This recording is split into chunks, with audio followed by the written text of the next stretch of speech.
اگر واقعیت‌های معاصر سرزمین اسلامی واقعیت‌هایی را که ما در آن زندگی می‌کنیم دیده برایم می‌بینیم که به مقابل ما جنگ برده می‌شود که مثلش در تمام تاریخ انسانیت نبود. تاریخ انسانیت نوع‌های گوناگون جنگ‌ها را می‌داند. عادتاً چنین می‌شد که دولتی که لشکر داشت با دولت دیگری که لشکر خود را داشت به جنگ می‌درآمد. چنین هم می‌شد که دولت توانا به مقابل اتفاق یکچند دولت‌ها جنگ می‌برد و چنین می‌شد که اتفاق بعضی دولت‌ها به مقابل اتفاق دولت‌های دیگر می‌جنگید.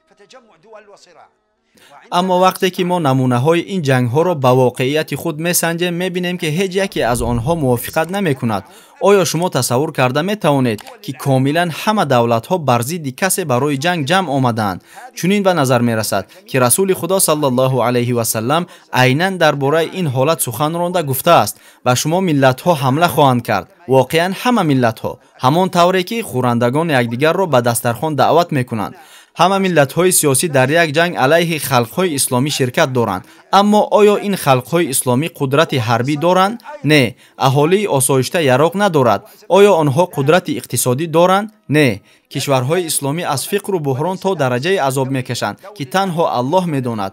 از سبب نرسیدن نیروی مادی و نبودن دستگیری محلی، منطقوی و بین المللی که نه قدرت حربی و نه قدرت اقتصادی دارند، مجبورند به جنگ مقابلت کنند. سوال: چرا با آنها جنگ میکنند؟ آنها چی دارند که غرب از آنها میترسد؟ آنها بجز مبدأ اسلامی چیزی ندارند. آنها جز اسلام چیزی ندارند. متاسفانه نه همه مسلمانان برنده دعوت اسلامی هستند، ولی مستملکه‌داران کافر و لختک‌های آنها بین دعوت کننده و مسلمان عادی فرق نمی‌کنند. تنها برای آنکه تو مسلمان هستی، آنها می‌توانند هر لحظه به بالای تو بمب بپرتایند. آنها آماده‌اند کودکان و زنها و پیرانسالان را ناوابسته از آن که آنها برندگان دعوت اسلامی هستند یا نه به قتل می‌رسانند.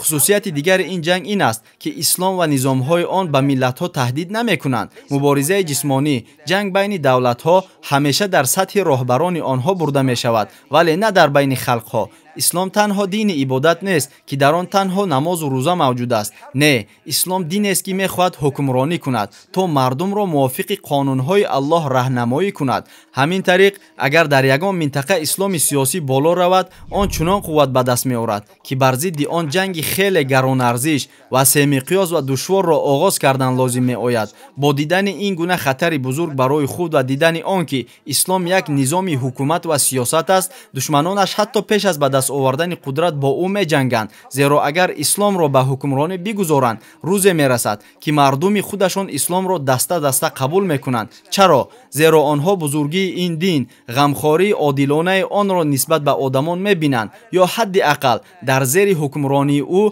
آرامی عادی را احساس می کنند. با خلاصه های من بعده مردم درباره خود اسلام.